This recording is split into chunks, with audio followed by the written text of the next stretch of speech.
2016 সালের 9 August Mirpur DOHS থেকে supreme কোর্টের আইনজীবী আহমেদ বিন কাসেম আরমানকে সাদা পোশাকধারীরা ধরে নিয়ে যায়। এরপর তাকে নিয়ে যাওয়া হয় আয়নাঘর নামে একটি গোপন কারাগারে। সেখানে তাকে 24 ঘন্টা হাত ও চোখ বেঁধে রাখা হতো এবং কোনো দিন, সময় বা তারিখ সম্পর্কে জানানো হতো না। আজানের ধ্বনিও তাকে শুনতে দেওয়া হতো না। 8 বছর পর 2024 সালের 5 আগস্ট শেখ হাসিনা দেশ ছাড়ার পর প্রথমবারের মতো তাকে গোপন কারাগার থেকে বের করা হয়। চোখ বাঁধা ও হাতকড়া পরা অবস্থায় তাকে ঢাকার উপকণ্ঠে একটি কর্দমাক্ত খাদে ফেলে দেওয়া হয়। ব্যারিস্টার আহমেদ বিন কাসেম এএফপিকে জানান, 8 বছরে প্রথমবার তাজা বাতাস পেলাম। আমি ভেবেছিলাম ওরা আমাকে মেরে ফেলবে। আহমদ বিন কাসেম গণমাধ্যমের সঙ্গে তার বন্দি জীবনের ভয়াবহ অভিজ্ঞতা বর্ণনা করেছেন। তিনি বলেন, আমার কাছে মনে হয়েছিল আমি জীবন্ত কবরের মধ্যে আছি। জানলে আমি আমার 2 মেয়েকে একটু আদর করে আসতাম।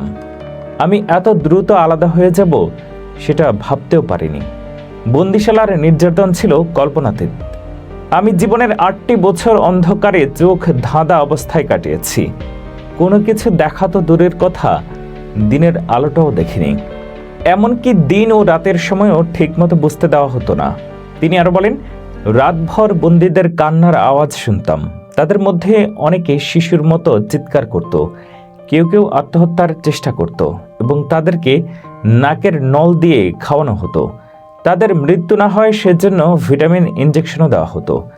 সাদা পোশাকে আসা ব্যক্তিরা তাকে একটি গাড়িতে তুলে চোখ বেঁধে ফেলেছিল। তিনি বলেন, আমি তখন বুঝতে পারিনি দুনিয়ার আলো আবার কখনো দেখতে পারবো কিনা। আমার বিশ্বাস ছিল মৃত্যু এখানেই হবে।